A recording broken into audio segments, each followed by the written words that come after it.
es mi compañero, el detective Siriani. ¿Es usted la señorita Kay Adams?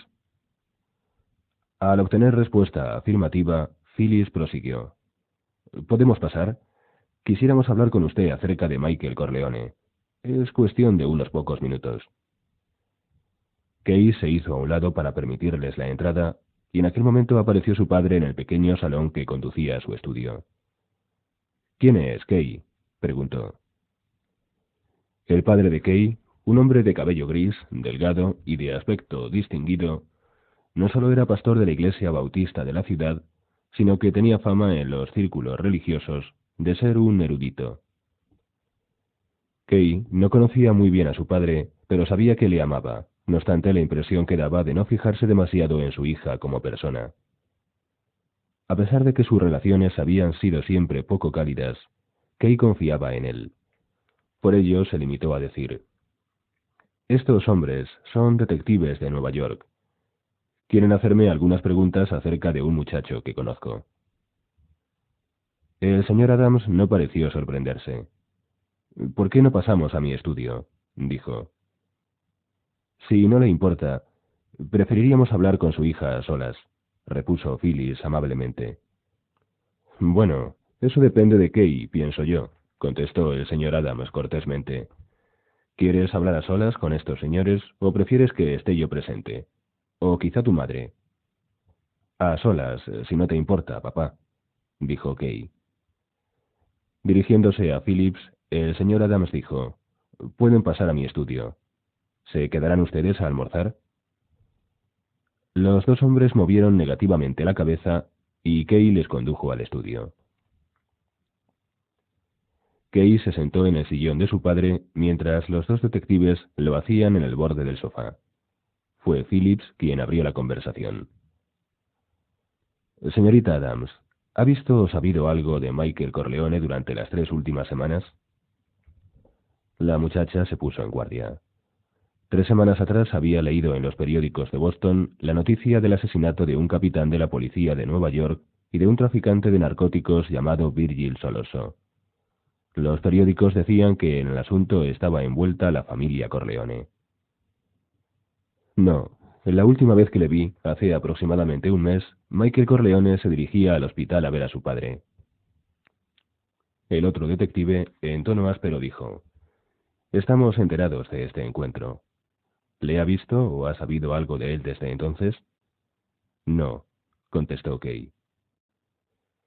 El detective Phillips, muy educadamente, dijo: «Si sabe algo de él, le ruego nos lo comunique. Nos es muy importante ponernos en contacto con Michael Corleone. Debo advertirle, señorita, que si se relaciona con él puede verse envuelta en una situación muy peligrosa, y si le ayuda, del modo que sea, tendrá problemas con la policía». «¿Y por qué no debo ayudarle? Vamos a casarnos, y una mujer casada tiene que ayudar a su marido, creo yo». Ahora fue el detective Siriani quien habló. «Si le ayuda, es muy posible que se haga cómplice de un asesinato.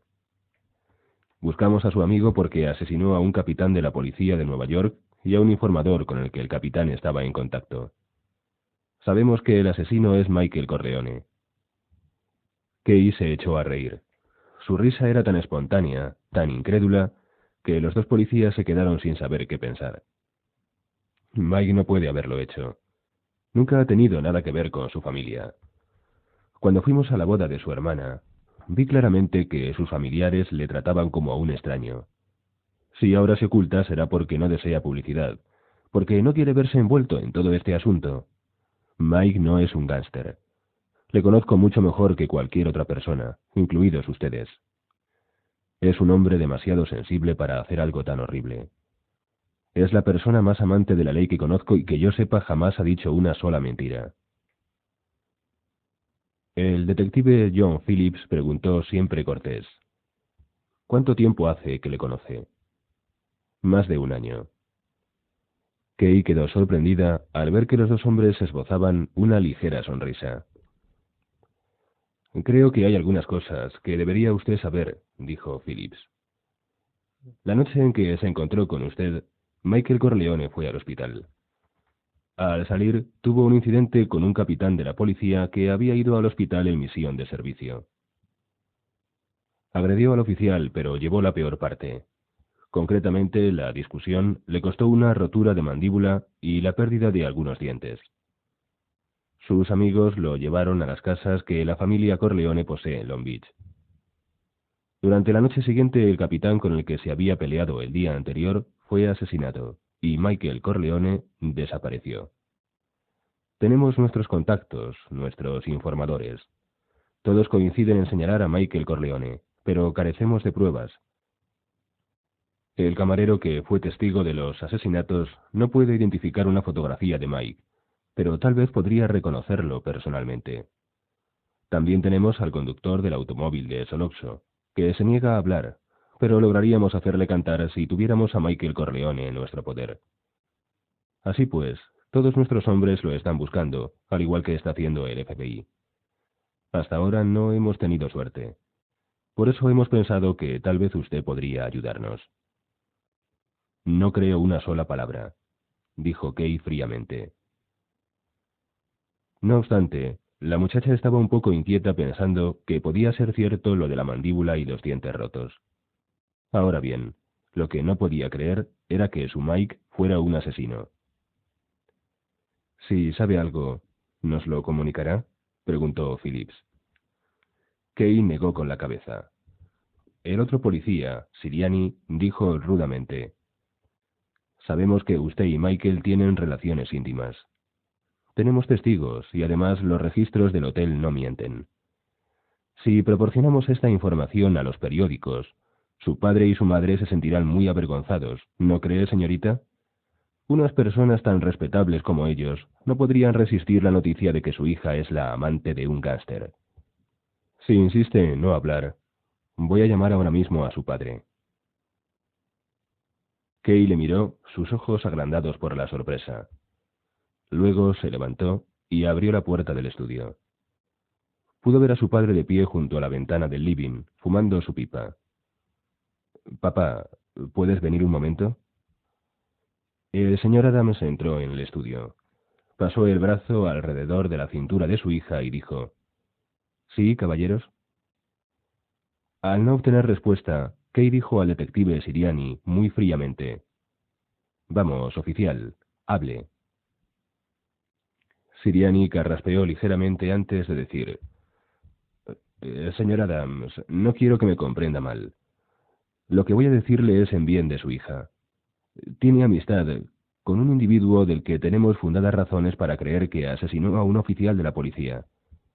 Acabo de decirle que puede verse envuelta en un lío muy serio, a menos que coopere con nosotros. Pero ella no parece darse cuenta de la gravedad del asunto. Tal vez usted consiga hacerla variar de opinión. Eso es completamente increíble, dijo el señor Adams cortésmente. Siriani adelantó la barbilla. Su hija y Michael Corleone han estado saliendo juntos durante más de un año. Han pasado más de una noche juntos en diversos hoteles, inscribiéndose siempre como marido y mujer. Michael Corleone es buscado para ser interrogado en relación con la muerte de un oficial de la policía. Su hija se niega a proporcionarnos información. Estos son los hechos. Usted puede decir que son increíbles, pero tengo pruebas. No dudo de su palabra, señor, dijo el señor Adams amablemente. Lo que sí no puedo creer es que mi hija esté metida en un lío. A menos que esté usted sugiriendo que mi hija es la compañera de un bandido. Kay miró asombrada a su padre. No podía creer que el autor de sus días se tomara el asunto tan a la ligera. El señor Adams, en tono firme, añadió: No obstante, tengan la seguridad de que si ese joven aparece por aquí, informaré inmediatamente a las autoridades, y mi hija hará lo mismo. Ahora, por favor, discúlpennos. Se nos está enfriando la comida. Acompañó a los dos policías hasta la puerta y cerró la puerta a sus espaldas. Tomó a Kay del brazo y la condujo hasta la cocina, que estaba en el otro extremo de la casa. Vamos, hija. Tu madre nos está esperando para comer. Kay estaba llorando silenciosamente, conmovida por la afectuosa actitud de su padre. Su madre simuló no darse cuenta del llanto de Kay, por lo que ésta supuso que su padre le había hablado de la conversación con los detectives. Una vez en la mesa, su padre bendijo la comida como siempre lo hacía. La señora Adams era una mujer fuerte y de corta estatura, muy sencilla en el vestir pero muy aseada. Kay nunca la había visto desaliñada. También su madre la había mantenido siempre a cierta distancia, y su actitud ahora no era distinta de la normal. Deja de dramatizar, Kay. Estoy segura de que todo quedará en una tempestad en un vaso de agua. Después de todo, el muchacho ha sido educado en Dartmouth. Es imposible que esté complicado en algo tan sórdido. ¿Cómo sabes que Mike ha estado en Dartmouth?, preguntó Kay sorprendida. Vosotros los jóvenes sois muy misteriosos. Pensáis que sois muy listos. Lo hemos sabido desde el principio, pero no podíamos decírtelo mientras tú no nos hablaras de ello. «¿Pero cómo lo supisteis?», insistió Kay. La joven no se atrevía a mirar a su padre, ahora que éste sabía que ella y Mike habían dormido juntos. Por ello, no pudo ver su sonrisa al decir: «Muy sencillo. Abrimos tus cartas». Kay estaba horrorizada y furiosa. Ahora sí se atrevía a mirarle. Lo que él había hecho era aún más vergonzoso que el pecado de ella. Nunca lo hubiera podido creer de un hombre como su padre. «Dime que no es cierto. No puedo creerlo de vosotros, papá».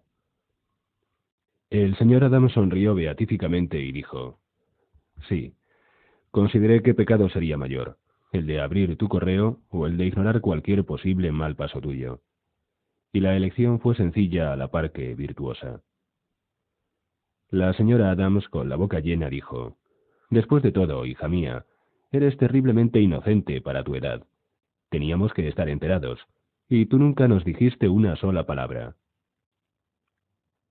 Por vez primera se alegró Kay de que Michael no hubiera sido nunca muy afectuoso en sus cartas. Se alegraba de que sus padres no hubieran visto algunas de las cartas de ella. «Si no os hablé de él, fue porque creí que no os gustaría su familia», dijo Kay. «Y no nos gusta», replicó el señor Adams medio en broma. «Dime, Kay, ¿has sabido algo de él últimamente?» «No, y no creo que haya hecho nada malo». Vio que entre sus padres se cruzaba una mirada de complicidad. Luego, el señor Adams dijo, amable como siempre: «Si no es culpable y ha desaparecido, entonces es muy posible que le haya ocurrido algo». De momento, Kay no comprendió. Luego se levantó de la mesa y corrió a su habitación. 3 días después, Kay Adams bajó de un taxi frente a la Alameda de los Corleone, en Long Beach. Había telefoneado anunciando su visita. Salió a recibirla Tom Hagen, lo que decepcionó a la muchacha, pues sabía que Hagen nada le diría. En la sala de estar, Tom le sirvió una copa. Kay había visto a un par de hombres dando vueltas por la casa, pero ninguno de ellos era Sonny.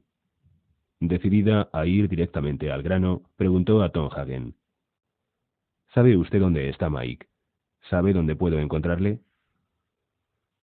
«Sabemos que está bien, pero no dónde se encuentra. Cuando se enteró de que aquel capitán había sido muerto, tuvo miedo de que le acusaran. Por eso decidió desaparecer. Me dijo que volvería dentro de pocos meses». La historia era falsa y Tom Hagen nada hacía para disimularlo, pensó Kay. ¿Es cierto que el capitán le rompió la mandíbula? Me temo que sí. Pero Mike nunca ha sido vengativo. Estoy convencido de que eso nada tuvo que ver con lo sucedido. Kay abrió su bolso y sacó una carta. ¿Quiere entregársela a Mike si se pone en contacto con usted? Hagen, con un gesto, dijo que no. Si yo aceptara esta carta y usted dijera a un tribunal que yo la había aceptado, podría suponerse que sé dónde se encuentra. ¿Por qué no tiene usted un poco de paciencia? Estoy seguro de que Mike no tardará en dar señales de vida. Kay terminó su bebida y se levantó, dispuesta a marcharse. Hagen la acompañó hasta la puerta y cuando estaba a punto de abrirla, entró una mujer de baja estatura y vestida de negro. Kay la reconoció enseguida. Era la madre de Michael. «¿Cómo está usted, señora Corleone?», dijo Kay estrechándole la mano. Los pequeños ojos negros de la mujer se clavaron en ella como dardos. Fue solo por un breve instante. Luego, en aquella cara rugosa y amarillenta, apareció una sonrisa, leve pero amistosa. «Usted es la muchachita de Mike, ¿verdad?». El acento de la señora Corleone era fuertemente italiano, tanto que a Kay le era difícil entender sus palabras. «¿Come algo?», preguntó la madre de Mike. Kay dijo que no, significando que no quería comer nada, pero la señora Corleone, airada, se volvió a Tom Hagen y le gritó algo en italiano, terminando con estas palabras ya en inglés. «Ni siquiera has ofrecido café a esta pobre muchacha. Eres una desgracia». Tomó a Kay de la mano y la condujo a la cocina. La mano de la anciana era sorprendentemente cálida y enérgica. «Tome café y coma algo. Luego haré que la acompañen a su casa. No quiero que una muchacha tan bonita como usted vaya en tren». Hizo sentar a Kay y colocó el abrigo y el sombrero de la chica encima de una mesa. Luego empezó a moverse por la cocina y al cabo de unos segundos había en la mesa pan, queso y salami, y en la estufa se estaba calentando el café. Kay dijo tímidamente: «He venido a preguntar por Mike, pues hace días que no tengo noticias suyas. El señor Hagen me ha dicho que nadie sabe dónde está. También me ha dicho que no tardará en volver». Hagen habló antes de que lo hiciera la señora Corleone. «Es lo único que podemos decirle de momento, mamá». La señora Corleone le dirigió una mirada desdeñosa y le dijo: «¿Es que vas a decirme lo que tengo que hacer? Mi marido, Dios vele por él, nunca me lo ha dicho». Y se persignó. «¿Qué tal está el señor Corleone?», preguntó Kay. «Bien, se está haciendo viejo, y pienso que nunca hubiera debido permitir que le ocurriera eso. Los años le están restando facultades». La señora Corleone hizo un gesto como queriendo indicar que su marido estaba loco. Sirvió café para ambas y obligó a la muchacha a comer un poco de pan y queso. Una vez terminado el café, la señora Corleone tomó entre las suyas una de las manos de Kay y con voz amable dijo: «Mire, muchacha, Mike no le escribirá, usted no sabrá nada de Mike. Estará oculto durante 2 o 3 años, tal vez más, tal vez mucho más. Vaya a su casa, busque un buen muchacho y cásese». Kay sacó la carta de su bolso. «¿Tendrá usted la bondad de enviarle esto?». La anciana tomó la carta y acarició la mejilla de Kay. «Lo haré, no se preocupe», dijo. Hagen inició una protesta, pero la señora Corleone le atajó, gritando en lengua italiana. Luego acompañó a Kay a la puerta. Besó a Kay en la mejilla y dijo: «Olvide a Mike, muchacha. Ya no es un hombre para usted». Fuera la esperaba un coche con 2 hombres en el asiento delantero. La acompañaron hasta su hotel en Nueva York sin pronunciar una sola palabra en todo el trayecto. Tampoco Kay habló. Estaba tratando de hacerse a la idea de que el hombre al que había amado era un asesino. Y lo sabía de muy buena fuente, por su madre. Capítulo 16. Carlo Ricci estaba profundamente resentido con el mundo. Una vez casado con una Corleone, había sido dejado de lado con un pequeño negocio de apuestas en el Upper East Side de Manhattan. Él aspiraba a una de las casas de la Alameda de Long Beach. Había esperado que el don haría desalojar una de las casas, cualquiera de ellas, para entregársela a Connie y a él. De haber sido así, hubiera estado dentro del estado mayor de la familia. Pero el don no le había tratado, no le trataba bien. El gran don, pensó sarcásticamente. Su grandeza no había impedido que fuera objeto de un atentado en plena calle. Ojalá muriera. Sonny había sido siempre amigo suyo, y si se convertía en jefe de la familia, quizás se acordaría de él. Miró a su esposa mientras ésta le servía una taza de café. Dios, ¿quién lo hubiera dicho? Llevaban solo 5 meses de matrimonio y ya empezaba a engordar, y a regañarle. Todas las italianas del este eran iguales, pensó Carlo. Palpó las anchas caderas de Connie, que sonrió complacida. Entonces, Carlo Ricci le dijo burlonamente: «Tienes más jamón que un cerdo». Le gustaba mortificar a su mujer. Disfrutaba viendo lágrimas en sus ojos. Podía ser la hija del gran Don Corleone, pero también era su esposa, y ahora que era suya, podía tratarla como le diera la gana. El poder dominar a un miembro de los Corleone, aunque fuera femenino, le daba una sensación de poder. Ya desde el principio la trató como convenía. Connie había intentado guardar para ella la bolsa llena de dinero del día de la boda, pero él le había hinchado un ojo y quitado luego la bolsa. Nunca le dijo qué había hecho con el dinero. De habérselo dicho hubiera habido lío. Aún ahora sentía un poco de remordimiento. Eran casi $15.000 los que se había gastado en apuestas y en mujeres. Se daba cuenta de que Connie le estaba mirando la espalda, por lo que tensó los músculos mientras intentaba alcanzar los buñuelos que estaban al otro lado de la mesa. Acababa de comer huevos con tocino, pero un hombre de su corpulencia necesitaba comer mucho. Estaba satisfecho del aspecto que representaba a los ojos de su esposa. No era el clásico marido gordo y moreno, sino que era rubio y musculoso, ancho de hombros y estrecho de cintura. Y sabía que era físicamente más fuerte que cualquiera de los supuestamente duros sujetos que trabajaban para la familia. Tipos como Clemenza, Tesio, Rocco Lampone y aquel Poligato que alguien acababa de enviar al otro mundo. Luego, sin saber por qué, pensó en Sonny. También podía vencer a Sonny, a pesar de que éste era un poco más alto y corpulento que él. Lo que le amedrentaba era la reputación de Sonny, aunque a él siempre le había parecido un muchacho de carácter muy campechano. Sí, Sonny era su hombre. Si el don moría, las cosas mejorarían. Terminó su café. Odiaba el piso en el que vivía. Estaba acostumbrado a las viviendas del oeste, más espaciosas. Dentro de poco tendría que ir al otro extremo de la ciudad, a su oficina, para las apuestas del mediodía. Era domingo, el día más fuerte de la semana. Primero el béisbol, después el baloncesto y por la noche los caballos. Se dio cuenta de que Connie se estaba moviendo detrás de él y volvió la cabeza para mirarla. La mujer se estaba vistiendo con el estilo de las italianas de Nueva York, aquel estilo que a él tanto le disgustaba. Un vestido estampado, cinturón, un brazalete muy vistoso, pendientes y unas mangas guarnecidas con volantes.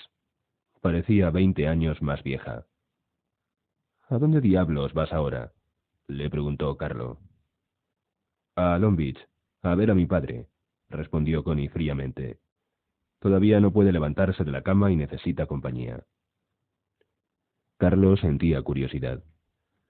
«¿Está todavía Sonia al frente del circo?». Connie le dirigió una irónica mirada. «¿De qué circo estás hablando?», preguntó. Carlo Ricci se puso furioso. «No me hables en este tono, zorra maldita, o pegaré una patada al crío que llevas en la barriga». Ella lo miró asustada, y esto enfureció todavía más al hombre, que, sin pensárselo 2 veces, le dio una sonora bofetada. Al primer golpe siguieron otros 3. Al ver que el labio superior de su esposa se hinchaba y sangraba, Carlo cesó de abofetearla. No quería dejar huellas en su rostro. Connie corrió hacia el dormitorio, cerró la puerta de un golpe, y Carlo oyó el ruido de la llave. Se echó a reír y se sirvió más café. Estuvo fumando hasta que llegó el momento de vestirse. Llamó a la puerta y dijo: «Abre si no quieres que eche la puerta abajo». Al no obtener respuesta, añadió: «Vamos, abre, tengo que vestirme». Pudo oír cómo su esposa se levantaba de la cama y se acercaba a la puerta. Seguidamente Connie abrió. Al entrar en la habitación, Carlo vio que su esposa volvía a dirigirse a la cama. Carlo Ricci se vistió rápidamente y se dio cuenta de que ahora Connie, llevaba solo las bragas. Ahora que a él le interesaba que fuera a visitar a su padre, esperando que a su regreso traería información, ella no quería ir. ¿Qué es lo que te pasa? ¿Es que unas pocas bofetadas bastan para quitarte todas tus energías? No había remedio. Se había casado con una mujer sucia y perezosa. No quiero ir, respondió la mujer con voz llorosa.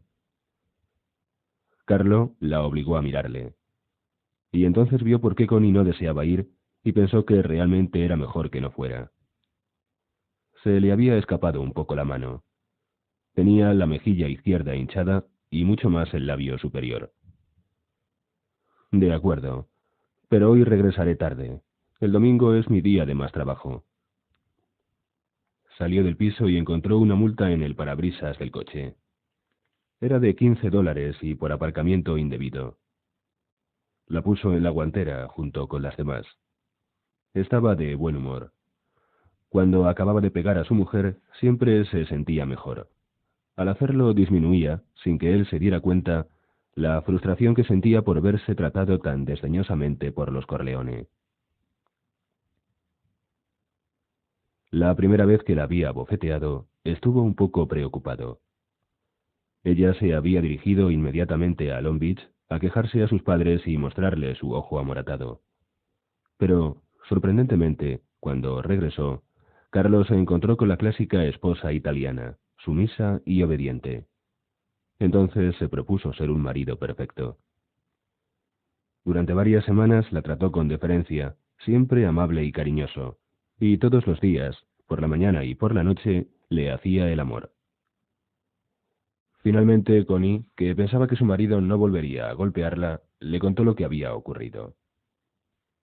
Connie había recibido la desagradable sorpresa de ver cómo sus padres no parecían dar importancia alguna a la conducta de Carlo. A lo máximo que llegó su madre fue a decirle al don que hablara con Carlo Ricci. Pero él se había negado, arguyendo. Es mi hija, pero ahora pertenece a su marido.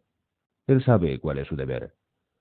Ni siquiera el rey de Italia se atrevería a mezclarse en las relaciones entre marido y mujer. Vete a tu casa, Connie, y aprende a portarte de forma que tu marido no tenga que pegarte. Connie, airada, había replicado. ¿Has pegado tú alguna vez a tu esposa? Connie, que era la favorita de su padre, podía permitirse el lujo de hablarle así. Tu madre nunca me ha dado motivos para hacerlo, había concluido don Corleone, provocando con ello una complacida sonrisa de la madre. Les explicó que su marido le había quitado la bolsa del dinero de los regalos de boda y que nunca había querido decirle qué había hecho con el dinero. Yo hubiera hecho lo mismo que él, si mi esposa hubiese sido tan presuntuosa como tú, dijo don Corleone. No le quedó otro remedio que volver a casa, desilusionada y un poco asustada. Siempre había sido la favorita de su padre, y ahora no podía comprender su frialdad. Pero el don no se había tomado el asunto tan a la ligera como había pensado su hija. Después de algunas averiguaciones, supo lo que había hecho Carlo Ricci con el dinero de la bolsa de Connie. Hizo espiar a Carlo por algunos hombres, quienes recibieron órdenes de informar a Hagen de todo cuanto hiciera su yerno en el plano profesional, es decir, como corredor de apuestas. Pero el don no podía intervenir. ¿Cómo podía esperarse que Carlo, temiendo como indudablemente temía a los Corleone, dejara de portarse como un buen marido? Era imposible. Y el don, claro está, no se atrevía a intervenir. Luego, cuando Connie quedó embarazada, don Corleone se convenció de la sabiduría de su decisión y, además, sintió que tampoco podría intervenir en el futuro, aun cuando Connie se quejara a su madre de que su marido seguía pegándola de vez en cuando. Connie incluso llegó a insinuar la posibilidad de solicitar el divorcio. Por vez primera en su vida, su padre se enfadó con ella. Es el padre de tu hijo. ¿Qué crees que puede llegar a ser un niño sin padre? Cuando Carlo Ricci supo todo esto, se sintió más seguro. No tenía nada que temer. Contó a sus dos empleados, Sally Rags y Coach, cómo pegaba a su esposa cuando ésta se ponía tonta, y le resultó muy agradable ver el respeto que se leía en los ojos de ambos. Se tenía que ser muy hombre para atreverse a levantar la mano contra la hija del gran Don Corleone. Pero Richie no hubiera estado tan tranquilo si hubiese sabido lo furioso que se puso Sonny Corleone cuando se enteró de las palizas a su hermana. Si no hizo nada fue porque el Don, a quien ni siquiera Sonny se atrevía a desobedecer, le ordenó que no moviera un solo dedo en favor de Connie. Luego, Sonny procuró evitar a Richie, pues de habérselo encontrado frente a frente, tal vez no hubiera logrado dominar su temperamento. Sintiéndose, pues, perfectamente seguro en aquella mañana de domingo, Carlo Richie se dirigió a Leaside, a su trabajo. No vio el coche de Sonny, que venía en dirección opuesta, camino de su casa. Sonny Corleone había abandonado la protección de la Alameda y pasó la noche con Lucy Mancini, en la ciudad. Ahora regresaba a casa llevando 4 guardaespaldas, 2 delante y 2 detrás. No necesitaba a persona alguna a su lado, pues se sentía capaz de hacer frente a cualquier asaltante. Los 4 hombres viajaban en sus propios automóviles y tenían sus pisos a cada uno de los lados del apartamento de Lucy. No corría, por tanto, peligro alguno al visitar a la chica, máxime teniendo en cuenta que solo iba muy de tarde en tarde. Ahora que estaba en la ciudad, iría a recoger a Connie para llevarla a Long Beach, pensó Sonny. Sabía que Carlo estaría trabajando y estaba seguro de que el muy marrano se había llevado el automóvil. Esperó a que los 2 hombres del coche de delante entrasen en el edificio y luego lo siguió. Vio que los 2 hombres de detrás habían bajado de su automóvil y miraban por todos los lados de la calle. También él mantenía los ojos abiertos. Era casi seguro que el enemigo no se hubiera enterado de su escapatoria a la ciudad, pero convenía mantenerse siempre alerta. Eso lo había aprendido durante la guerra de los años 30. Nunca utilizaba ascensores. Eran trampas mortales. Subió aprisa las escaleras que conducían al piso de Connie, situado en la 8ª planta, y llamó a la puerta. Había visto salir a Carlo, por lo que tenía la seguridad de que su hermana estaría sola. No hubo respuesta. Volvió a llamar y momentos después oyó la voz tímida y asustada de Connie que preguntaba: ¿Quién es? El tono de la voz de Connie asombró a Sonny. Su hermana siempre había sido muy irritable, más que cualquier otra persona de la familia, y también muy animosa. ¿Qué le había ocurrido? Soy Sonny. Se abrió la puerta y Connie, sollozando, se echó en brazos de su hermano. Tan sorprendido quedó Sonny que no supo qué hacer. Luego, al verle el rostro, no necesitó preguntar los motivos de su llanto. Se dispuso a bajar corriendo las escaleras para ir en busca de Carlo. Su rabia era infinita. Connie se abrazó a él, sin dejarle ir, pues conocía a Sonny. Ahora su llanto era más vivo, temiendo la reacción de su hermano. Por eso nunca le había dicho nada de los malos tratos de que era objeto por parte de su marido. Ha sido culpa mía, dijo Connie. He intentado pegarle y por eso me ha pegado él a mí. Sé que no ha querido pegarme tan fuerte y, te lo repito, la culpa ha sido solamente mía. Sonny ya había recuperado el control de sí mismo. ¿Vas a ir a ver a papá hoy? Al no obtener respuesta, Sonny prosiguió. Si quieres ir, te llevo. No me cuesta nada. He tenido que venir a la ciudad por otros asuntos. No quiero que me vea así, Sonny. Iré la semana próxima. De acuerdo. Sonny se acercó al teléfono de la cocina y marcó un número. Voy a llamar a un médico, explicó a Connie. Quiero que te cure la cara. En tu estado, hermana, debes tener cuidado. ¿Para cuándo esperas al niño? Para dentro de 2 meses. No hagas nada, Sonny, te lo ruego. No llames. Sonny se echó a reír. Su expresión era deliberadamente cruel al decir: no te preocupes. No convertiré a tu hijo en huérfano antes de nacer. Le dio un beso en la mejilla herida y salió del piso. En la calle Este 112 había una doble fila de coches aparcados frente a la pastelería que servía de oficina a Carlo Richie. En la acera, los padres jugaban con sus hijos, a quienes habían llevado a pasear, aprovechando al mismo tiempo para hacer sus apuestas. Cuando vieron llegar a Carlo Ricci, los padres dejaron de jugar con sus hijos, comprándoles helados de vainilla para mantenerlos quietos, y seguidamente empezaron a estudiar las posibles combinaciones ganadoras de la jornada de béisbol. Carlo entró en la amplia sala situada en la parte trasera de la pastelería.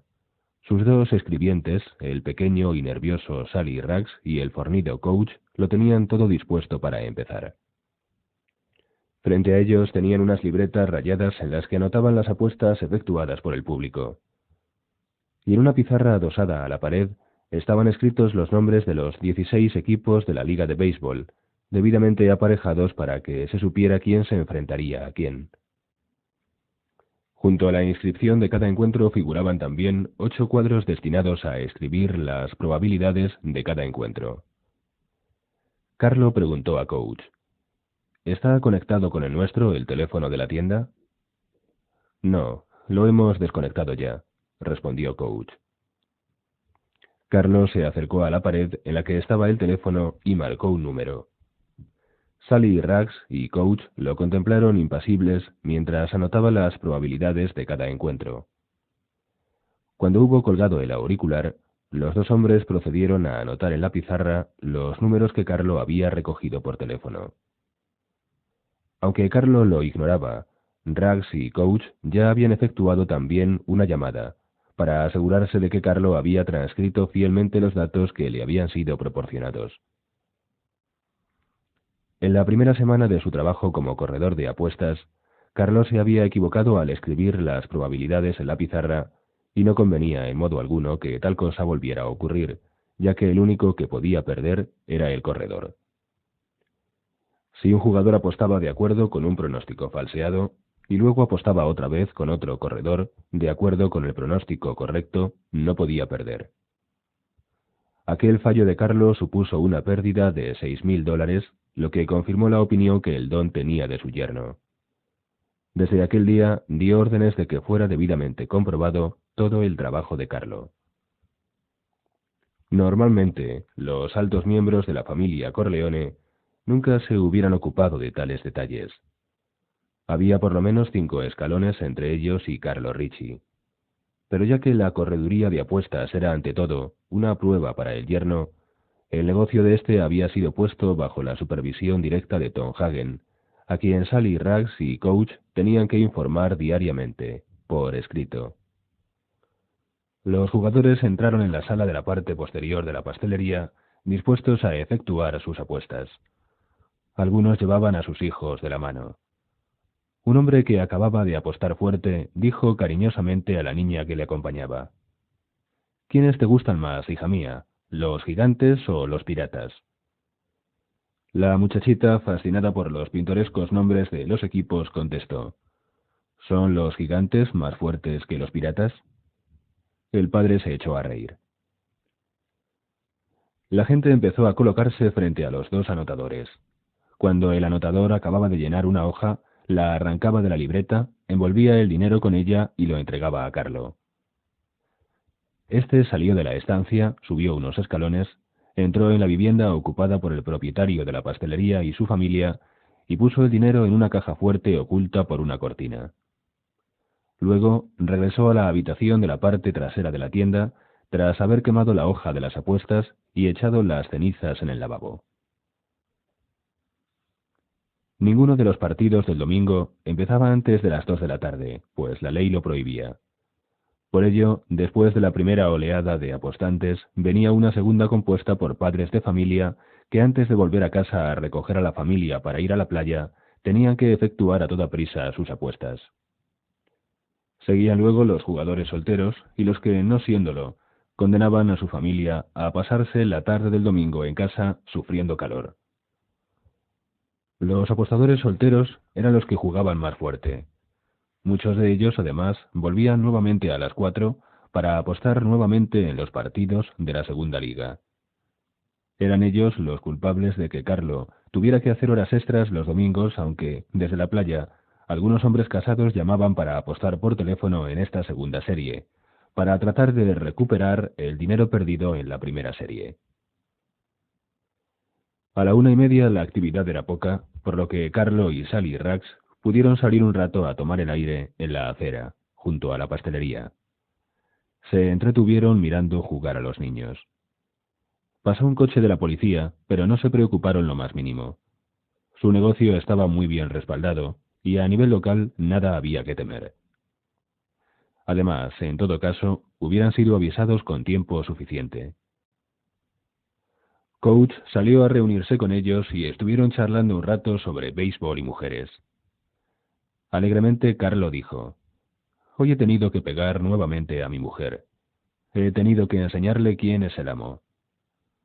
«Supongo que debe estar ya bastante gruesa, ¿no?», comentó Coach en tono de desaprobación. «Sí, desde luego. Pero solo le he dado unas cuantas bofetadas. No le he hecho daño. Mira, lo que pasa es que se cree con derecho a mandarme y eso es algo que no estoy dispuesto a tolerar». Por allí había todavía varios hombres hablando de béisbol y discutiendo sobre si tal equipo era mejor o peor que tal otro. Lo de cada domingo. De pronto, los niños que jugaban en la calle subieron corriendo a la acera. Un coche que venía a toda velocidad se detuvo frente a la pastelería y fue tan brusco el frenazo que los neumáticos chirriaron. Inmediatamente, el conductor del vehículo saltó con tanta rapidez que todos quedaron paralizados. Era Sonny Corleone. Su gruesa cara de Cupido era la imagen viva de la cólera. No había pasado un segundo cuando ya tenía a Carlo Ricci agarrado por el cuello. Trató de llevar a Carlo fuera de la acera, pero éste se agarró con toda la fuerza de sus musculosos brazos a la barandilla de hierro de la pequeña escalera que conducía a la entrada de la pastelería, tratando al mismo tiempo de ocultar su cara entre los hombros. Su camisa quedó entre las manos de Sonny. Lo que siguió fue tremendo.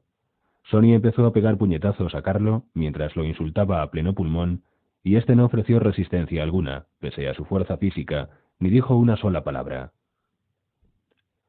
Coach y Sally Rags no se atrevieron a intervenir. Estaban convencidos de que Sonny quería matar a su cuñado y no deseaban compartir su suerte. Los niños estaban en la acera, a cierta distancia, disfrutando del espectáculo que se ofrecía ante sus ojos. Eran muchos, algunos de ellos bastante mayores, y estaban acostumbrados a pelear. Pero tampoco ellos osaron moverse. Llegó otro coche ocupado por dos guardaespaldas de Sonny, quienes al ver lo que ocurría se quedaron quietos como todos los demás, aunque dispuestos a intervenir en el caso de que algún estúpido se decidiera a ayudar a Carlo. Lo más patético de la escena era la absoluta sumisión de Carlo, que quizá le salvó la vida. Seguía agarrado a la barandilla y sin devolver un solo golpe, a pesar de que su fuerza física era parecida a la de Sonny. Llegó un momento en que Sonny se calmó un poco. Su respiración era jadeante. Estaba literalmente agotado. Le dolían las manos de tanto golpear. Entonces, dirigiéndose al maltrecho Carlo, dijo: «Y ahora escúchame, cerdo asqueroso. Si vuelves a pegar a mi hermana, te mataré». Estas palabras disminuyeron la tensión reinante, porque si hubiera tenido intención de matarle, no las hubiera pronunciado. Y bien que sentía Sonny no poder acabar con Carlo. Este no se atrevió a mirarle. Tenía la cabeza baja, sus manos se aferraban todavía a la barandilla y no se movió aun cuando Sonny ya se había marchado. Coach, con su voz paternal, le dijo: «Entremos en la tienda, Carlo. Vámonos de aquí». Solo entonces se atrevió Carlo Ricci a moverse. Al ponerse de pie vio que los muchachos que habían estado jugando le miraban con la expresión propia de quienes han sido testigos de la degradación de un ser humano. Estaba semi-inconsciente, pero más por el miedo que por los golpes. En realidad, no estaba seriamente herido, no obstante la lluvia de puñetazos que había recibido. Dejó que Coach le acompañara a la habitación trasera de la tienda, y una vez allí se puso hielo en el rostro, que si bien no sangraba estaba completamente enrojecido. El miedo, unido a la humillación, le hizo vomitar. Coach le sostenía como si estuviera borracho. Luego le ayudó a subir a la vivienda y le hizo acostar en uno de los dormitorios. Carlo no se había dado cuenta de la desaparición de su otro escribiente. Sally Rags había ido a la Tercera Avenida y desde allí llamó a Rocco Lampone para contarle lo sucedido. Rocco acogió la noticia con calma e inmediatamente llamó a su caporegime, Pete Clemenza. Este exclamó: «Ese maldito temperamento de Sonny». Pero antes de proferir esa exclamación, había tapado con la mano el auricular, de modo que Lampone no la oyó. Clemenza llamó a la mansión de Long Beach y pidió por Tom Hagen. Este, después de unos momentos de silencio, dijo: «Envía algunos coches a la carretera de Long Beach, solo para el caso de que Sonny se vea envuelto en algún accidente de tráfico o en una discusión con algún automovilista. Cuando se enoja no es dueño de sus actos. Además, es posible que nuestros amigos se hayan enterado de que está en la ciudad. Nunca se sabe». En tono de duda, Clemenza contestó: «Antes de que mis hombres se pongan en marcha, Sonny estará ya en casa. Y lo que vale para mis hombres, vale también para los Tatalla». «Ya lo sé», replicó Hagen pacientemente. «Pero si algo sucediera, Sonny se encontraría solo. Haz lo que puedas, Pete». De mala gana, Clemenza llamó a Rocco Lampone y le dijo que enviara a algunos hombres con sus coches a la carretera de Long Beach. En cuanto a él, cogió su amado Cadillac y con 3 de los hombres que guardaban su casa, salió también a la carretera en dirección a Nueva York.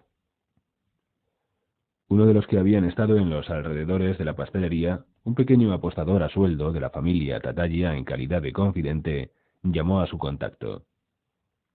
Pero como la familia Tatalla no se había preparado para la guerra, y la transmisión de informes era lenta y laboriosa en tiempos de paz, el contacto tuvo que atravesar varias barreras existentes entre él y el caporegime que podía hablar con el jefe de la familia. Por entonces, sin embargo, Sonny Corleone hacía ya mucho rato que había llegado a la casa de su padre, en Long Beach, sano y salvo. Ahora debería enfrentarse con la cólera de su padre. Capítulo 17. La guerra de 1947 entre la familia Corleone y la coalición de las 5 familias resultó ser muy costosa para ambos bandos. Y todo se complicó debido a la presión ejercida por la policía, interesada en resolver el asunto de la muerte del capitán McCluskey. Era raro el policía que no estaba enterado de la protección política de que gozaba el juego y el vicio en general, pero ante el asesinato de uno de ellos, de nada servía la influencia de los políticos. En tal caso, los policías actuaban por su cuenta, hacían del asunto una cuestión personal. La falta de protección dañó menos a la familia Corleone que a sus oponentes. Los ingresos del grupo Corleone se basaban principalmente en los beneficios del juego y en especial en sus ramificaciones. Quienes se vieron especialmente afectados por la nueva situación fueron, más que la familia en sí, los encargados de las loterías y de las corredurías de apuestas. Cuando alguno de ellos caía en las continuas redadas de la policía, solía recibir una buena paliza antes de ser encerrado. Incluso fueron descubiertos algunos bancos, lo que supuso grandes pérdidas financieras, y los banqueros se quejaron a los caporegimes, que a su vez trasladaron las quejas a los jefes de la familia. Pero nada se podía hacer.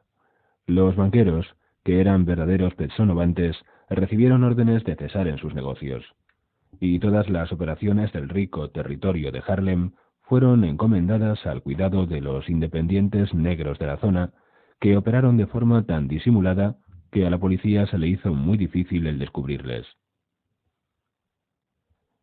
Después de la muerte del capitán McCluskey, algunos periódicos publicaron reportajes hablando de la relación que existió entre el policía asesinado y Solosso. Por ejemplo, publicaron pruebas, suministradas por Hagen, de que McCluskey había recibido grandes sumas de dinero en efectivo poco antes de su muerte. El departamento de policía se negó a confirmar o a negar la veracidad de tales pruebas, pero la información de la prensa empezaba a surtir efecto. La policía, a través de confidentes y de colegas que estaban en la nómina de la familia Corleone, se estaba convenciendo de que McCluskey había sido un policía corrupto, que no solo había aceptado dinero, sino que había aceptado el más sucio, el procedente del crimen y de los narcóticos. Y en la moralidad de los policías, esto era imperdonable. Hagen comprendió que los policías creen en la ley y el orden de una forma muy inocente. Un policía cree en ellos más que el público a quien sirve porque, después de todo, de ellos, de la ley y el orden, deriva ese poder personal que él ama tanto o más que el resto del mundo. Sin embargo, en el policía late siempre una especie de resentimiento contra el público a quien sirve. Siendo al mismo tiempo su guardián y su servidor, como guardián resulta desagradable, ofensivo y exigente, mientras que como servidor es astuto, peligroso y está lleno de hipocresía. Tan pronto como uno cae en manos de la policía, el mecanismo de la sociedad a la que el policía defiende pone en juego todos sus recursos para arrebatarle su presa. Las sentencias las dictan en realidad los políticos. Los jueces suspenden las sentencias dictadas contra los peores delincuentes. Los gobernadores de los estados e incluso el presidente de la nación conceden indultos plenos de los que se benefician aquellos cuyos abogados no les han conseguido la libertad. Y así es como, después de algún tiempo, el policía ha conseguido aprenderse la lección. ¿Por qué no beneficiarse él de los tributos que pagan muchos de estos delincuentes? Él lo necesita más. ¿Por qué sus hijos no pueden ir a la universidad? ¿Por qué su esposa no puede comprar en las tiendas más caras? ¿Y por qué no puede él tomarse unas vacaciones en Florida? A fin de cuentas arriesga su vida, y eso debe tener su premio. Normalmente, sin embargo, el policía no acepta dinero sucio. Aceptará dinero de un corredor de apuestas o de un hombre que no quiere comprar tickets de aparcamiento. Tolerará por consideración que las prostitutas ejerzan su oficio. Estos son vicios naturales en el hombre, pero lo que no hará normalmente es aceptar dinero procedente de traficantes de drogas, de atracadores a mano armada, de violadores, asesinos, etc. En la mente del policía, esto ataca el núcleo central de su autoridad personal, por lo que no puede ser permitido, y menos fomentado. La muerte de un capitán de policía era comparable a un regicidio. Pero cuando se supo que McCluskey había sido muerto mientras se hallaba en compañía de un destacado traficante de narcóticos, cuando se supo que existían sospechas de que estuviera involucrado en una conspiración para matar, el deseo de venganza de la policía decreció notablemente. Además, había apartamentos y automóviles que pagar, unos hijos que educar y muchas otras necesidades. Sin dinero extra, el nivel de vida de los policías disminuiría. Los vendedores que carecían de licencia pagaban poco y la cosa no podía seguir así. Algunos agentes empezaron a sacar dinero de los sospechosos que caían en sus manos, homosexuales, ladrones y demás. Finalmente, la actividad policíaca decreció. Después de elevar los precios, permitieron a las familias reanudar sus operaciones. La nómina tuvo que ser confeccionada de nuevo con los mismos nombres, pero con nuevas y más altas cifras. El orden había quedado reestablecido. La idea de emplear detectives privados para hacer guardia en la habitación del Don en el hospital había sido de Hagen. Dichos detectives contarían naturalmente con el formidable refuerzo representado por los soldados del régimen de Tessio. Pero Sonny aún no estaba satisfecho. A mediados de febrero, cuando ya el Don podía moverse sin peligro, fue llevado en una ambulancia a su casa de Long Beach. Su habitación parecía la misma del hospital, pues durante su ausencia había sido equipada con los aparatos e instrumentos necesarios para hacer frente a cualquier emergencia. También se contrató a un grupo de enfermeras para que se turnaran en el cuidado del paciente, con objeto de que éste estuviera debidamente asistido durante las 24 horas del día. El doctor Kennedy, previo pago de unos altísimos honorarios, había decidido trabajar únicamente para el Don, al menos hasta que se le pudiera confiar al solo cuidado de las enfermeras. La Alameda era inexpugnable. Las restantes casas fueron ocupadas por hombres de la organización, mientras a los inquilinos habituales se les mandó de vacaciones a Italia, a sus pueblos natales, con todos los gastos pagados. Freddy Corleone había sido enviado a Las Vegas para recuperarse y preparar el terreno con vistas a la adquisición, por parte de la familia, de un lujosísimo hotel casino. Las Vegas formaba parte del imperio de la costa occidental, todavía neutral, y el don de dicho imperio había garantizado la seguridad de Freddy. Las 5 familias de Nueva York no sentían deseo alguno de ganarse nuevos enemigos, por lo que decidieron dejar en paz a Freddy. Bastantes problemas tenían ya en Nueva York. El doctor Kennedy había prohibido que se hablase de negocios delante del don. Esta orden fue completamente ignorada. El don insistió en que el consejo de guerra se celebrara en su habitación. Sonny, Tom Hagen, Pete Clemenza y Tessio se reunieron con aquel a su llegada procedente del hospital. Don Corleone estaba demasiado débil para hablar, pero deseaba escuchar y ejercer el derecho de veto. Cuando le dijeron que Freddy había sido enviado a Las Vegas para aprender el negocio de los casinos de juego, hizo un gesto de aprobación. Cuando supo que Bruno Tattaglia había sido muerto, su gesto fue de contrariedad. Pero lo que más le disgustó fue la noticia de que Michael había matado a Solosso y al capitán McCluskey y de que había sido enviado a Sicilia. Inmediatamente, Don Corleone les hizo gesto de que salieran de la habitación. Los 4 hombres continuaron la sesión en la biblioteca. Sonny Corleone se acomodó en la butaca situada detrás de la mesa. Creo que sería mejor dejarle al margen de todo durante un par de semanas, hasta que el médico le autorice a dedicarse a los negocios. Quiero que todo se vuelva a poner en marcha enseguida. Los policías han encendido la luz verde. Lo primero que debemos arreglar es lo de las loterías de Harlem. Los negros ya se han divertido bastante. Ahora deberán devolvernos al negocio. Lo han hecho muy mal. Todo lo hacen mal. Algunos ni siquiera pagaron a los apostantes ganadores. Se pasean en sus Cadillac, pero no pagan a los que se juegan el dinero, o en el mejor de los casos, solo les pagan la mitad. No me gusta que vistan tan bien. No me gusta verlos conducir coches nuevos. No me gusta que se nieguen a pagar a un ganador. Y no me gusta que se dediquen al negocio, pues perjudican nuestra reputación. Ocúpate del asunto, Tom. Luego, cuando lo de Harlem esté en marcha, arreglaremos los otros asuntos. Algunos de los tipos de Harlem son muy duros, dijo Tom. Se han acostumbrado a ganar dinero a manos llenas. No querrán volver a su situación de antes.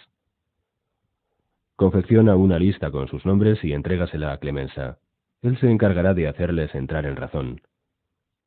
No hay problema, dijo Clemenza. Pero fue Tessio quien puso sobre el tapete la cuestión más importante al decir: en cuanto empecemos a operar, las 5 familias iniciarán las hostilidades. Se echarán sobre nuestros banqueros de Harlem y sobre nuestros corredores de apuestas del East Side. Incluso pueden tratar de hacernos la vida difícil en el ramo de la confección. Esta guerra va a costar una enorme cantidad de dinero. Tal vez se estén quietos, dijo Sonny. Saben que nuestra réplica sería contundente. Tengo fundadas razones para creer que tal vez se contenten con una indemnización por la muerte de Bruno. Estos últimos meses les han salido muy caros, y de ello nos culpan a nosotros, repuso Hagen. Y tienen razón.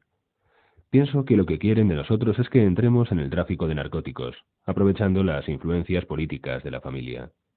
En otras palabras, el trato de Solosso, pero sin Solosso. Aunque ellos no nos lo dirán hasta que nos hayan devuelto algunos de los golpes que les hemos asestado. Deben pensar que luego, cuando nos hayan ablandado un poco, estaremos dispuestos a escuchar sus propuestas en relación con las drogas. Secamente, Sonny replicó: nada de drogas. El don dijo no, y será no mientras él no diga lo contrario. Entonces debemos enfrentarnos, repuso Hagen vivamente, con un problema táctico. Nuestro dinero está a la vista. Apuestas y lotería. Nos pueden herir con facilidad. Pero la familia Tattaglia tiene la prostitución y los ferroviarios. ¿Cómo podremos herirles nosotros? Alguna de las demás familias se dedica un poco al juego, pero en conjunto Sus ingresos proceden principalmente de la construcción y de la usura.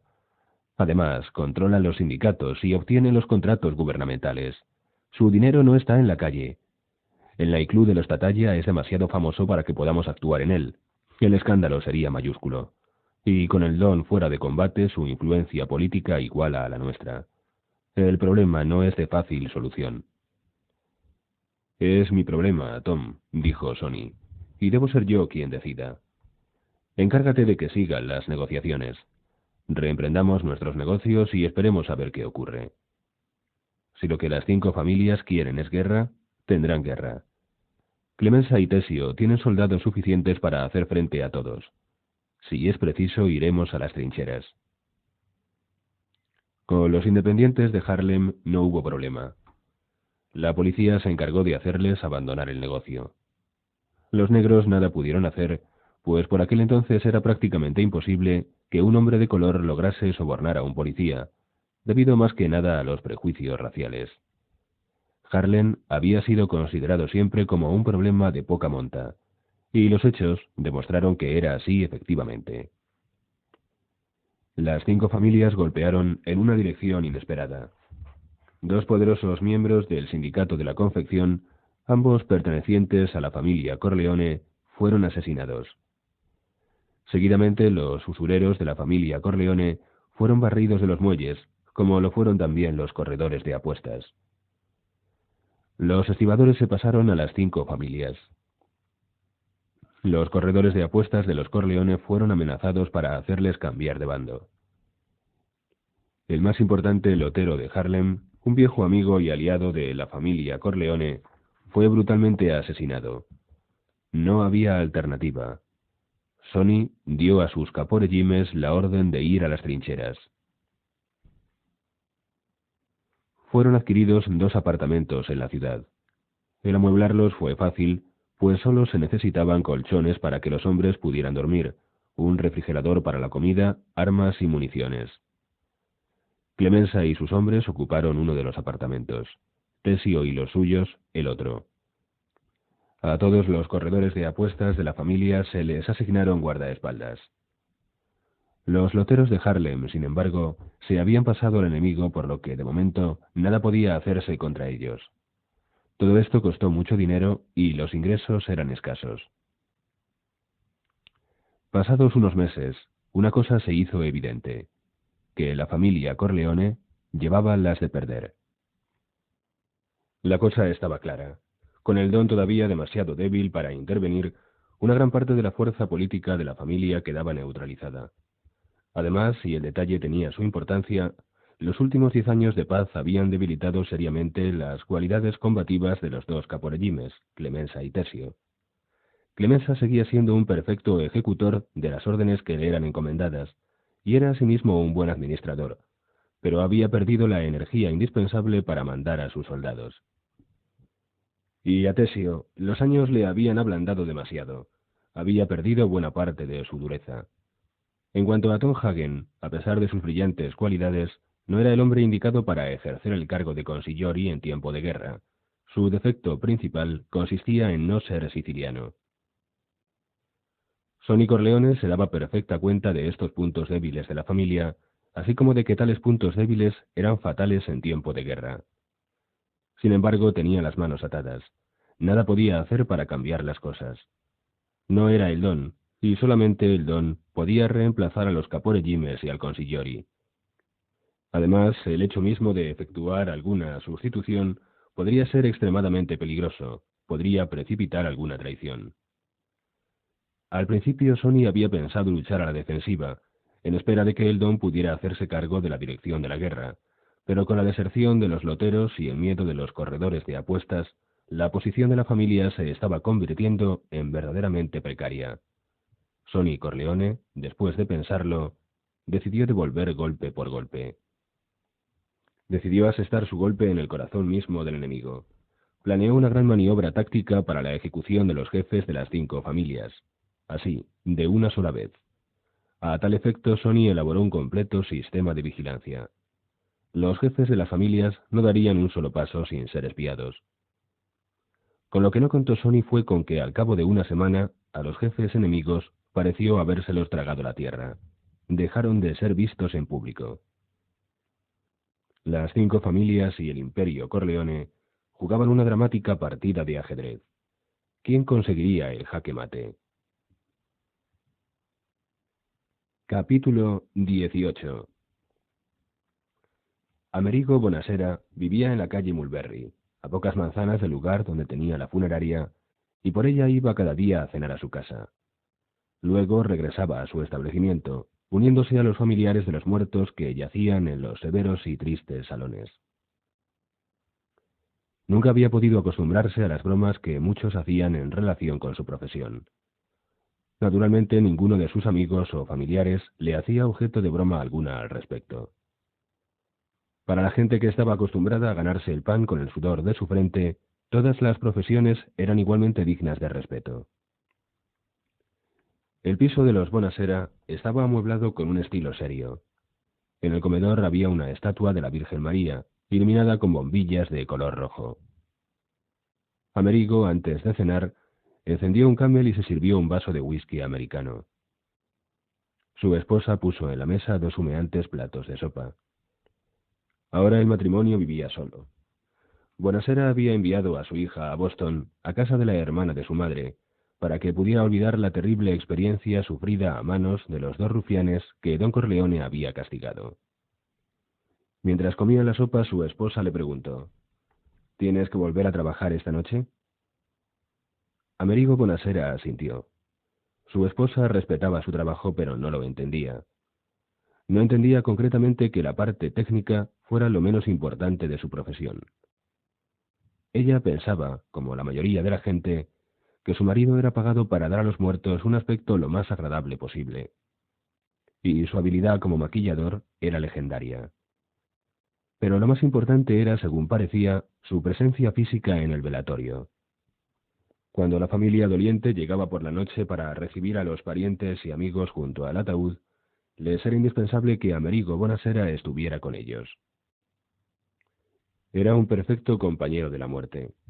Con su expresión grave, aunque enérgica y confortante, y su voz suave, presidía el ritual mortuorio. Acallaba las expresiones de dolor demasiado ruidosas, reprendía a los niños que alborotaban. Sus expresiones de condolencia eran siempre como debían ser, ni frías ni exageradas. Cuando una familia utilizaba una vez los servicios de Amerigo Bonasera, se convertía en cliente adicto. Y él tenía por norma no abandonar a sus clientes en aquellas horas amargas. Generalmente, después de cenar se permitía una ligera siesta. Luego se lavaba, se afeitaba, intentando disimular con polvos de talco su cerrada barba negra, y se lavaba los dientes, nunca olvidaba este detalle. Finalmente se ponía una camisa inmaculadamente blanca, la corbata negra, el traje oscuro y los zapatos y calcetines negros.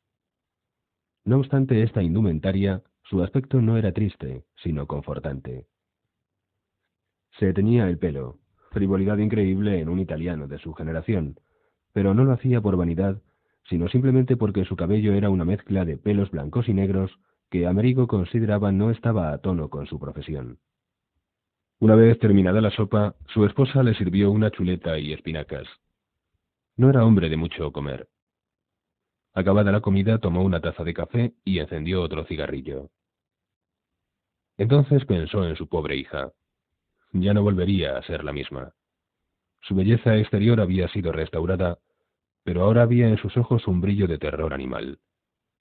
A Amerigo le resultaba muy doloroso ver el cambio operado en su amada hija. Por eso la habían enviado a Boston. Tal vez allí se convertiría en la joven que era antes. Las heridas físicas habían curado, las morales también curarían. Lo único definitivo era la muerte, y su trabajo había hecho de él un optimista. No bien hubo terminado su café, sonó el teléfono. Cuando él estaba en casa, su esposa nunca contestaba al teléfono, por lo que después de apagar el cigarrillo, se levantó y dirigió al living donde se encontraba el aparato. Mientras atravesaba el corredor, se aflojó la corbata y empezó a desabrocharse la camisa como hacía siempre antes de tomar la siesta. Luego descolgó el auricular y dijo con suave cortesía: «Hola, La voz del otro extremo del hilo era áspera y dura. Soy Tom Hagen. Le llamo de parte de Don Corleone. Amerigo Bonasera sintió que el café pugnaba por subírsele del estómago a la boca. Hacía un año que estaba en deuda con Don Corleone, concretamente desde el día en que el Don castigó a los que habían asaltado a su hija. Y sabía que era una deuda que, tarde o temprano, tendría que pagar. Un año antes, al ver los ensangrentados rostros de los dos rufianes, Amerigo Bonasera hubiera hecho cualquier cosa por el Don. Pero el tiempo hace estragos en la gratitud, aún más que en la belleza. Ahora se sentía al borde del desastre. Su voz temblaba al contestar. Sí, comprendo. Le estoy escuchando. Le sorprendió la frialdad de la voz de Hagen. El consigliere se había mostrado siempre, a pesar de no ser italiano, como un hombre cortés. ¿Por qué ahora parecía tan brusco? Usted debe un favor al Don, le dijo Hagen. Él está seguro de que usted querrá pagárselo. Es más, está convencido de que le gustará tener oportunidad de devolvérselo. Dentro de una hora, no antes, estará en su establecimiento funerario. Le pedirá ayuda. Esté allí para recibirle. Procure que no haya nadie más. Si tiene empleados, mándelos a casa. Si tiene algo que objetar, dígamelo para que yo pueda informar al Don. Tiene otros amigos que pueden hacerle este favor. ¿Cómo puede usted pensar que yo pueda negar algo al padrino? Gritó Bonasera aterrorizado. Haré cualquier cosa que me pida, desde luego. No he olvidado mi deuda. Voy a la funeraria ahora mismo, inmediatamente. La voz de Hagen era ahora más amable, aunque seguía teniendo algo raro. Gracias, repuso. El Don nunca ha dudado de usted. Lo de si tenía algo que objetar ha sido cosa mía. Si complace usted al Don esta noche, siempre podrá acudir a mí en solicitud de ayuda. Se habrá ganado usted mi amistad. Esto asustó todavía más a Amerigo Bonasera, que preguntó tembloroso. ¿Es que vendrá el Don en persona? Sí. Entonces es que, a Dios gracias, ya se ha recuperado de sus heridas, exclamó Bonasera. Después de una breve pausa, la voz de Hagen emitió un sí muy suave, y seguidamente colgó. Bonasera estaba sudoroso. Fue a su dormitorio y se cambió la camisa. Luego se lavó los dientes, pero no se afeitó ni se cambió la corbata. Telefoneó a la funeraria y dijo a su ayudante que se encargara de consolar a la familia del muerto de turno, ordenándole además que utilizase la sala delantera. Le explicó que él estaría ocupado en la zona del laboratorio. Cuando el empleado empezó a hacerle preguntas, Bonasera le interrumpió secamente y le dijo que se limitara a cumplir exactamente sus órdenes. Se puso la chaqueta y su esposa, que todavía estaba comiendo, le miró sorprendida. Amerigo le dijo por toda explicación: «Tengo trabajo». La mujer, al ver la expresión de su cara, no se atrevió a hacerle preguntas. Bonasera salió de su casa y echó a andar en dirección a la funeraria. El edificio estaba rodeado de una cerca de estacas. Un estrecho camino, destinado al paso de ambulancias y coches fúnebres, conectaba la calle con la parte trasera del inmueble. Hacia allí se dirigió Bonasera y mientras lo hacía vio un grupo de gente que entraba por la puerta delantera. Eran los familiares y amigos del muerto del día. Muchos años atrás, cuando Bonasera había comprado el edificio a un colega que pensaba retirarse, la gente tenía que subir 10 escalones para entrar en la funeraria. Esto había supuesto un no pequeño problema. Los familiares y amigos que querían ver por última vez al muerto encontraban incómodo el tener que subir los escalones, y más si se trataba de personas de edad avanzada. El anterior propietario les hacía subir en el montacargas destinado a 2 ataúdes y a los cadáveres. Descendía hasta el sótano, subiendo luego hasta la funeraria propiamente dicha, de modo que los afligidos deudos tenían que soportar unos desagradables momentos. Luego, cuando el dolorido anciano o la desesperada mujer querían marcharse, el montacargas le llevaba hasta la planta baja, repitiéndose de nuevo la deplorable escena. Amerigo Bonasera decidió que el sistema era inadecuado. Hizo quitar los escalones y en su lugar mandó construir un sendero inclinado, pero no mucho, que solucionó el problema. El montacargas lo destinó exclusivamente al traslado de los ataúdes y de los cadáveres. En la parte posterior del edificio, separada del resto de los servicios por una puerta a prueba de ruido, estaban la oficina, el almacén de ataúdes y el pequeño laboratorio. Bonasera fue a la oficina, se sentó detrás de la mesa y encendió un Camel. Era una de las pocas veces que fumaba en el interior del edificio. Allí se decidió a esperar a don Corleone. Sentía que el desespero se apoderaba de él. No le cabía la menor duda de cuál iba a ser el servicio que el don le pediría.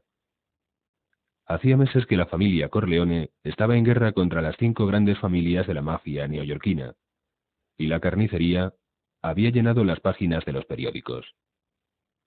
Habían muerto muchos hombres de ambos bandos, y estaba seguro de que ahora la familia Corleone había liquidado a alguien tan importante que deseaban ocultar el cuerpo, hacerlo desaparecer. En tal caso, ¿había mejor solución que hacerlo enterrar por un empresario de pompas fúnebres? Amerigo Bonasera sabía que se haría cómplice de un asesinato y que si era descubierto pasaría varios años en la cárcel. Arruinaría la vida de su hija y de su esposa, así como su buen nombre. El respetado nombre de Amerigo Bonasera quedaría para siempre manchado por el fango de la sangrienta guerra de la mafia. Se permitió encender otro Camel y otro pensamiento todavía más terrible le vino a la mente. Cuando las otras familias supieran que había ayudado a los Corleone, le considerarían como enemigo. Le matarían. Maldecía el día en que había pedido a don Corleone que vengara la afrenta infligida a su hija. Maldijo el día en que su esposa y la esposa del don se habían hecho amigas. Maldijo a su hija, a América, a su éxito en los negocios. Pero, afortunadamente, casi de inmediato, recuperó el optimismo. Quizá todo iría bien.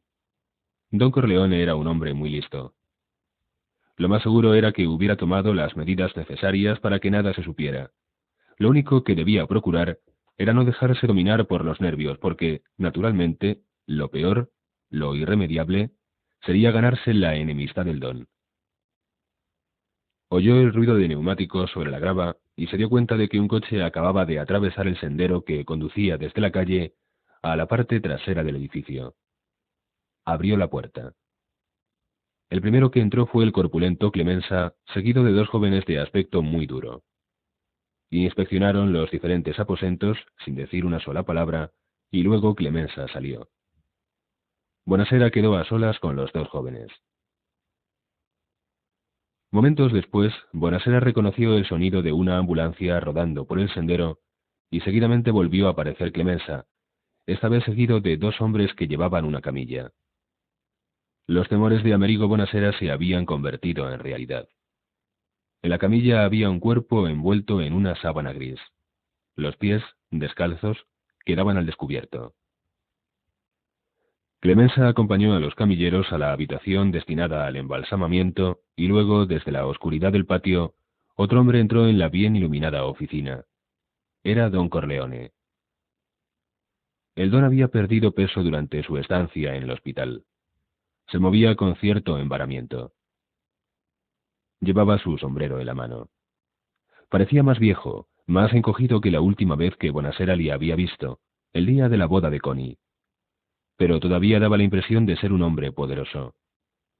Con el sombrero a la altura de su pecho, dijo a Bonasera: «Bien, viejo amigo, ¿estás dispuesto a hacerme este servicio?»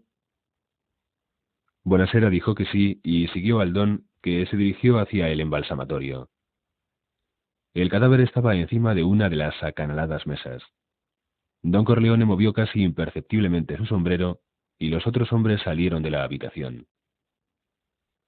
Con voz apenas audible, Bonasera preguntó: «¿Qué desea usted que haga?» Don Corleone tenía la vista fija en la mesa. «Tienes que hacer un trabajo en el que quiero que pongas tus 5 sentidos, toda tu habilidad. Hazlo por mí. No quiero que su madre lo vea tal como está ahora». Don Corleone se acercó a la mesa y apartó la sábana gris. Amerigo Bonasera, contra su voluntad y a pesar de sus muchos años de experiencia, a despecho de los miles de cadáveres que había visto en el ejercicio de su profesión, no pudo reprimir un grito de horror. Encima de la mesa, con la cara destrozada por numerosos balazos,